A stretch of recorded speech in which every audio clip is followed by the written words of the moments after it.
What is up guys, Flashfire here, and today we are going to be building a competitive team around Dragapult. Now for the last little while I've been theory crafting some teams that I'm going to be breeding in-game and taking into the battle stadium, so this team here is going to be one of those. There are a couple of things here that I'm modifying specifically to make it battle stadium legal, but I will tell you what to change if you're just going to be using it on Showdown as we go through them. As I said, today we're going to be using Dragapult. This is one of the Pokemon that I thought was going to be a little bit lackluster when I was looking at them before the game's released, but it turns out that this guy is actually really strong. You slap a Life Orb or a Choice Specs on him and he deals an absolutely ridiculous amount of damage really quickly. He's also one of the Pokemon that benefits immensely from being able to Dynamax and change up your moves even when you've got a choice item on, which is really dangerous potentially. He has fantastic dual stab coverage in Dragon and Ghost, with Ghost hitting most of the meta at least neutrally if not super effectively. There are very few normal type Pokemon in the game at the moment that are getting played frequently, so no one's really able to take advantage of that Ghost type immunity. Now Dragapult sits in a unique speed tier at 142. That makes him unreasonably fast for the amount of damage that he can deal, and as such, you do not need to run him as a Scarfer or a Dragon Dance user. He does get access to Dragon Dance, but it is, I think, better to run him as a special attacker. Now, if we look at his offensive stats here, we see 120 in the attack stat and 100 in the special attack, which, as I've said, isn't as great as you'd like it to be for a Pokemon like this, but given his ridiculous speed tier and the amount of coverage that he has access to, I think he's going to be an absolute force to be reckoned with. So as I've mentioned, we're going to be running this guy with a Choice Specs. We're also going to be using the Infiltrator ability. We're using Infiltrator here mostly because the other two abilities aren't that great. We don't really want Clear Body and we don't really want Cursed Body. If people are hitting this, then we're doing it wrong. He's very much a glass cannon and wants to be hitting hard, which is why we're running the Choice Specs. This boosts special attack by 1.5 times, but locks him into a move, much like Guerrilla Tactics on the new Darmanitan. So as I've said, his dual stab coverage is really strong. As such, we're going to be running a Draco Meteor. Now, this is a dangerous move given the amount of fairies running about in the meta, but it's a very good nuke if you can remove all the fairies from your opponent's team. Then we have Shadow Ball. As I've said, this has fantastic neutral coverage across the entirety of the metagame. Very few Pokemon are able to resist it, let alone take advantage of the potential immunity to it. And then for coverage, we also have Fire Blast and Thunderbolt. Fire Blast, obviously great for taking care of things like Ferrothorn and threatening stuff like Corviknight, and Thunderbolt is fantastic for getting through those disgustingly dangerous Gyarados picks, as well as also threatening Corviknight and other flying types like Hawlucha. So this guy is able to deal a ridiculous amount of damage very quickly with his very high speed tier. We're going to be running 252 special attack EVs, 252 speed EVs, and we're going to be going for that timid nature just so that we can win any speed ties that might come up against other Dragapult. So we've talked about his offensive capabilities quite a lot. It's also important to note that his typing gives him some very interesting advantages. We have that Ghost typing there, which makes him a very strong spin blocker. There's only really one offensive Pokemon in the tier with Rapid Spin that will be able to deal some damage to this guy on the switch in, and that is Excadrill. This guy will not want to take an Earthquake or an Iron Head especially, but if you can predict the Rapid Spin correctly, get this guy in and negate it, and then he can threaten out so many other Rapid Spin users. A good example here being Eldegoss, which he completely forces out as Eldegoss isn't able to deal any significant damage to him. So the terrifying speed of this guy definitely provides a big threat to most teams. We're going to be pairing that with another scary, fast threat in this new metagame, and that is, of course, Galarian Darmanitan. For those of you who don't know, Darmanitan has been changed in this generation. The Galarian form is, in fact, Ice type instead of the previous Fire typing. He also has access to a brand new ability called Guerrilla Tactics, which is essentially an ability that has the same effect as a Choice Band. The text reads, boosts the Pokemon's attack stat, but only allows the use of the first selected move. So, Guerrilla Tactics basically gives Darmanitan a built-in Choice Band, which is really strong, especially considering that it allows you to also put a Choice Scarf on him. This means that he's cutting about with both a +1 speed boost and a +1 attack boost, which makes him a terrifying force to be reckoned with and really makes up for him losing sheer force that he had in the previous generation. His new Ice typing, of course, also gives him access to a new Ice stab move in Icicle Crash. Pair that with Flare Blitz and U-Turn and you come up with a terrifying selection of coverage moves, as well as a fantastic move that's able to gain him momentum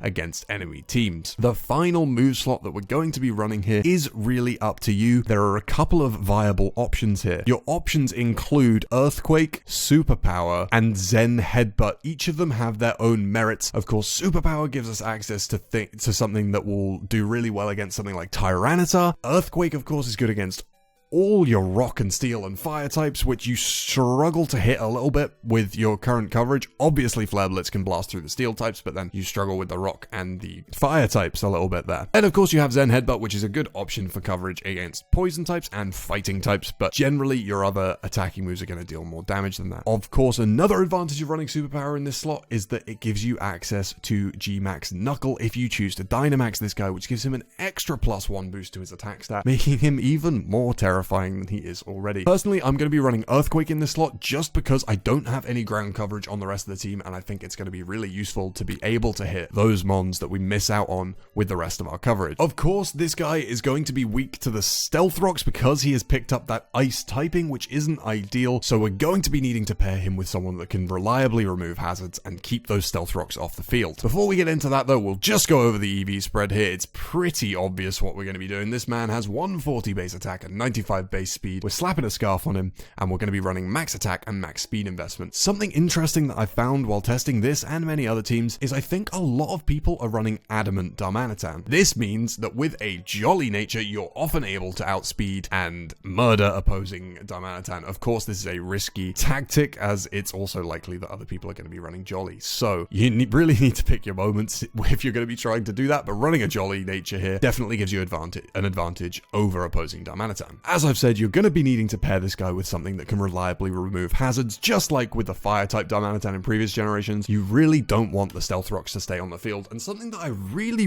like in this slot at the moment is Eldegoss. This guy gets access to Regenerator, Rapid Spin, Leech Seed, and all kinds of really awesome moves for removing hazards and stalling enemies. We're going to be running the heavy duty boots on this guy just so that we can take as little damage as possible, switching in to remove hazards. We are of course then going to be running Regenerator. His other abilities are a little bit lackluster, and honestly, Regenerator I think is one of the strongest abilities in the game. It also means that we don't have to run Synthesis on this guy, and it frees up an extra move slot for us. So here, as I said, this guy's going to be our spinner. We're going to be running Rapid Spin on him here. As well as that, we're going to be pairing it with Leech Seed and Protect. What this means is that we can get that chip damage on potential switches, we can recover extra HP, and we can also scout moves with Protect. Its opponents will often try to get free switches into Darmanitan on this guy's spin, and we can take advantage of that by using Protect to scout out Darmanitan's move and make an appropriate switch. Things like that are really important here. In the final move slot, we've just gone for Energy Ball to prevent this guy from being complete taunt bait. You could potentially run something like Synthesis or Aromatherapy on here, but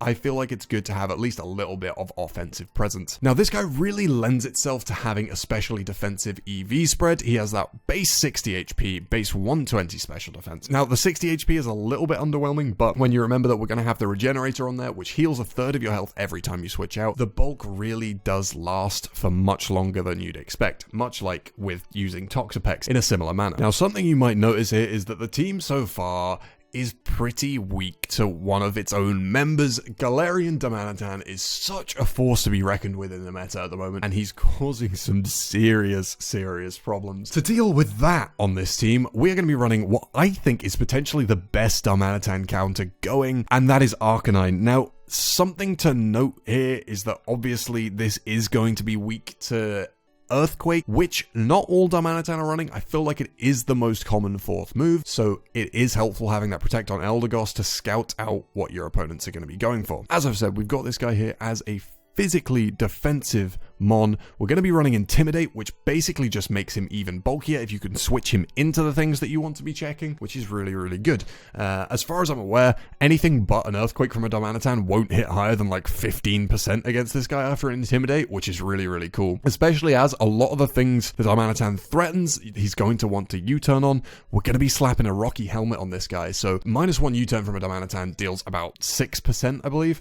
and then he takes the Rocky Helmet damage as well as switching in and taking Hazard damage potentially.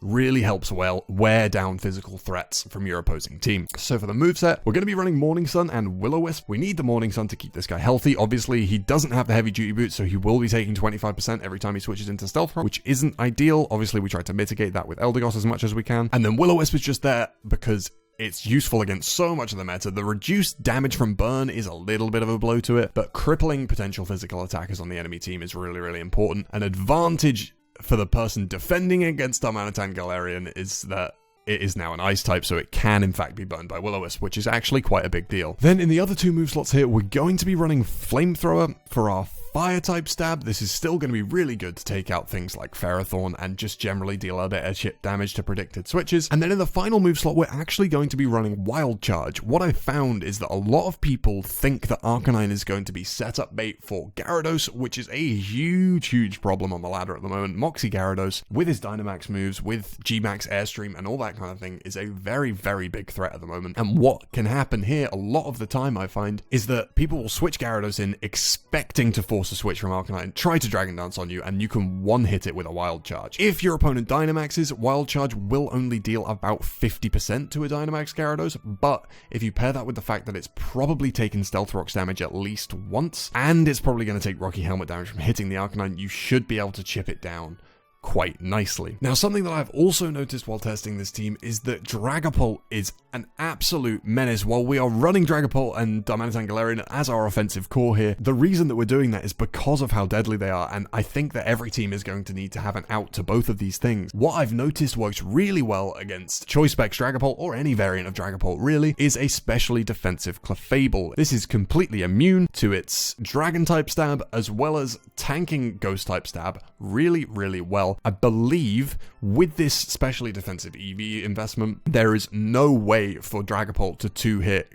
Clefable. As far as I'm aware, a G-Max Phantasm deals just under 50% in one hit. So, given that we're also running Magic Guard, this can consistently switch into opposing Dragapult and not worry about anything.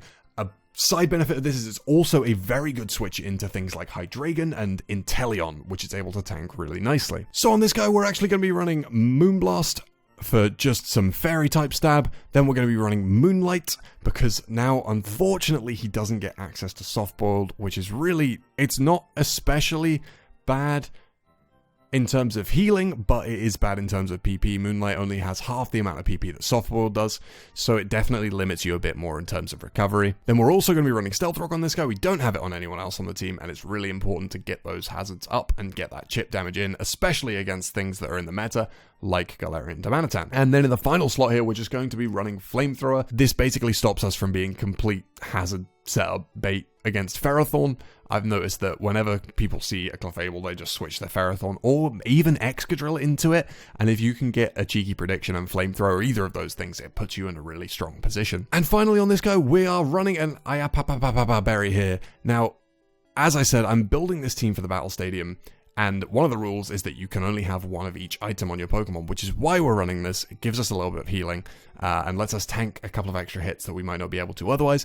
Obviously, if we were able to run multiple of different items, I would probably be running leftovers on here. So if you're going to be taking this onto Pokemon Showdown instead of the Battle Stadium, I would make that change. As I said, we're going to be running Magic Guard, and then we're just going to be going for the maximum HP and special defense investment here. Now, the eagle-eyed amongst you might have noticed that we are completely lacking a flying or levitating mon here, which is actually quite a big deal. What we're going to be running in the final slot here is actually going to be a Corviknight. This is a little bit because I feel like Excadrill completely diddles the rest of the team, and also it's just really good to generally have this gives us both a ground type resist and a poison type resist, which are both really important. This guy is actually really interesting. I thought he was going to be very underwhelming as well, much like Dragapult, but with this set here, he's actually a huge threat that I didn't anticipate. We're going to be running leftovers and mirror armor here.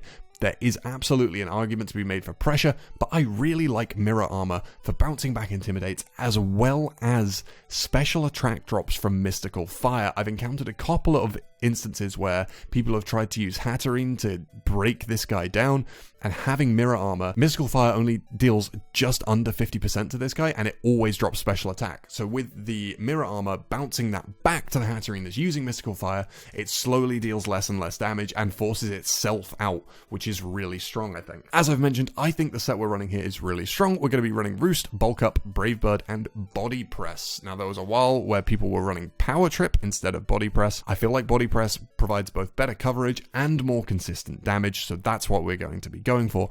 Something that's really interesting about Body Press is the way that it calculates damage means that it's not affected by Unaware. Text for Body Press reads, uses defense instead of attack in damage calculation.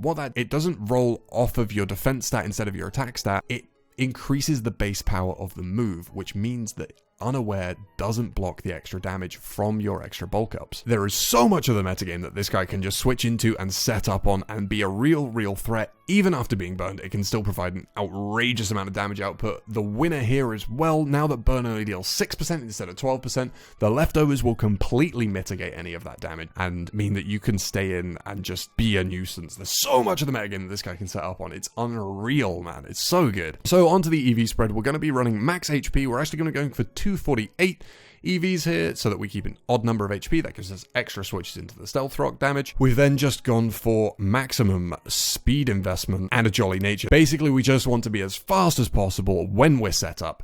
The fact that we're not invested in attack and defense or special defense doesn't really matter, because after we've got enough bulk ups off, it doesn't make a huge difference. So there you have it, guys. That is going to be the team. As I said, we're building this for the battle stadium, so there's a couple of things I would change. The main things really would be, I would potentially consider giving leftovers to both Eldegoss and Arcanine, and really Clefable as well. The biggest limitation really is that you can't double up on leftovers, which I'm trying to get used to, but that's the only real change that I would make. So I hope you like the team, guys. If you do, please do let me know down in the comments. Tell me what you think I could change and how you think I could make it better.